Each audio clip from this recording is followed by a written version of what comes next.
SUV মডেলের বিলাসবহুল পাইজেরো জিপের সামনে সাঁটানো রয়েছে সড়ক ও জনপথ বিভাগের সরকারি লোগো।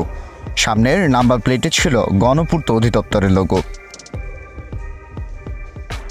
তথ্য বলছে বিলাসবহুল এই জিপের দাম 1 কোটিরও বেশি। সেই বিলাসবহুল গাড়ি থেকে রোববার মধ্যরাতে একে একে বের করা হয়েছে 70 কার্টন ইয়াবা, যা গণনায় দাঁড়ায় 7 লাখ পিসে। মেরিন ড্রাইভের পাটোয়ারটেক এলাকা থেকে ইয়াবার চালানটি জব্দ করা হয়। ইয়াবার চালানটি মূলত টেকনাফের আলোচিত আত্মসমর্পণ করা ইয়াবা কারবারি আব্দুল আমিন ও স্বরাষ্ট্র মন্ত্রণালয়ে তালিকাভুক্ত কারবারি এবং আওয়ামী লীগ নেতা আবু সৈয়দের ছেলে আবদুল্লাহর।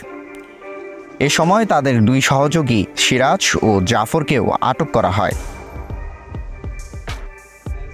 বিলাসবহুল গাড়িটির মূল মালিক আবদুল্লাহর বাবা আরেক ইয়াবা কারবারি আবু সৈয়দের। র্যাব বলছে আইন শৃঙ্খলা বাহিনীর চোখ ফাঁকি দিতে চক্রটি বিলাসবহুল গাড়িতে সরকারি দপ্তরের লোগো সাটিয়ে ইয়াবা পাচার করে। এই চক্রের নেপথ্যে কারা কারা রয়েছে সেটি বের করতে র্যাব কাজ করছে। অনেক সময় মাদক কারবারিরা এই ধরনের বিভিন্ন প্রকার স্টিকার এবং অনেক সময় পুলিশের স্টিকার দিয়েও তারা বিভিন্ন সময় বিভিন্ন এলাকায় তারা মাদক সরবরাহ করে। যেহেতু গাড়িটি একটা এসইউভি গাড়ি এবং আপনারা গাড়িটি ইতিমধ্যে দেখেছেন, এটি দেখতে কিন্তু বেশ প্রশাসনের গাড়ির সাথে কিন্তু মিলে, যেহেতু এটা একটি পাজেরো গাড়ি। তো যার কারণে এটাতে যে কোনো প্রকার একটি স্টিকার, প্রশাসনের স্টিকার যদি লাগিয়ে নিয়ে যায়, এটা কিন্তু প্রাথমিকভাবে যদি নির্দিষ্ট কোনো তথ্য আমাদের কাছে না থাকে, আইডেন্টিফাই করা কিন্তু বেশ কষ্ট যে এটা আসলেই কি একটি সিভিল গাড়ি নাকি এটা একটি প্রশাসনের গাড়ি। আর আপনার যে প্রশ্ন যে এটা কার নামে এই গাড়ির রেজিস্ট্রেশন কি, এটা হচ্ছে আমাদের মামলায় যে আমরা গ্রেফতার করেছি মোহাম্মদ আবদুল্লাহ, তার পিতা আব্দুল সৈয়দের নামে এই গাড়িটা রেজিস্ট্রেশন কি।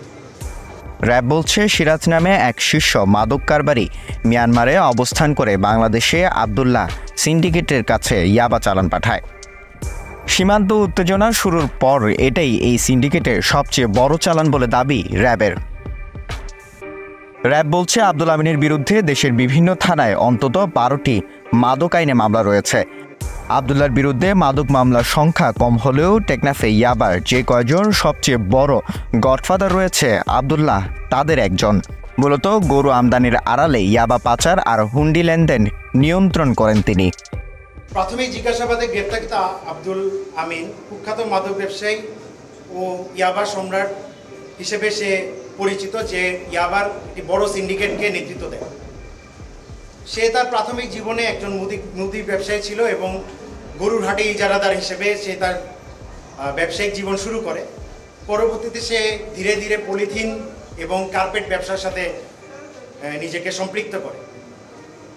পরবর্তীতে সে লোভের বশবর্তী হয়ে এই ব্যবসার আড়ালে সে ধীরে ধীরে ইয়াবার ব্যবসা শুরু করে এবং মিয়ানমারে একজন কুখ্যাত একজন মাদক কারবারি আছে যার হাত ধরে আমাদের দেশে প্রায়শই ইয়াবার চালান প্রবেশের চেষ্টা হয়।